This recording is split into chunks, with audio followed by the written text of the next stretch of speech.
Right here, I have Jerashian Bowser here. Call him Jay.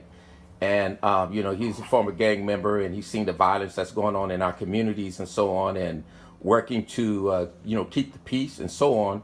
But one of the questions that I just want to ask you is that, we have, when there's police violence, where police kill a black person, we have protests all in the streets, we have people speaking out, social media blows up.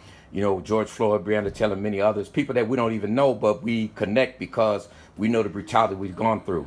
But there's another brutality that's happening right in our communities that we call community violence, where it's not police violence, but it's community member on community member killing each other. Right now, we're trying, and it's escalating. It's getting horrible during this time.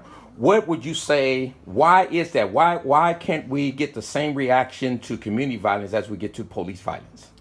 Well, for one, if you're talking about it being from the community itself, one thing I believe is that we're kind of reactive people within our community. So if the media shines a spotlight on something, we like to react, right? When it comes to gang violence within our community, that's something we have to be proactive about. So now if it's about being proactive, and you can't now point the finger and just be reactive, say, oh, we got to hold police to high standards, they did something wrong, let's go after them, just to protest, and then they need to fix it. You're just pointing the finger and being reactive.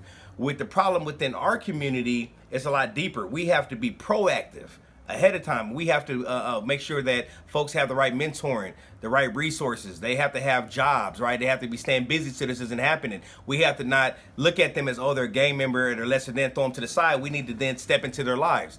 I believe it was Frederick Douglass that said 10% of us that make it have to come back and help out the other 90. Mm-hmm. So that then puts responsibility on ourselves. Mm-hmm. And I think a lot of times we shy from facing, looking inwards and facing our own responsibilities, and want to kind of just point the finger when at the police thing. Then also on top of that, police are held to a way higher standard because our tax money is paying them, and they're not supposed to be doing it. This dates back to when we were brought here and kidnapped from Africa and brought here as slaves. It's been happening since then.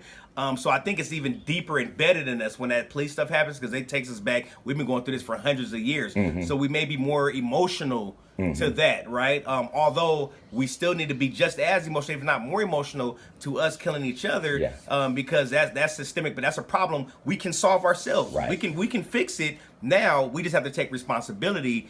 And I think that's where folks shy away from responsibility, because that's our ability to respond, right? Now we can be proactive, and now the ball's on our court, and no more pointing the finger.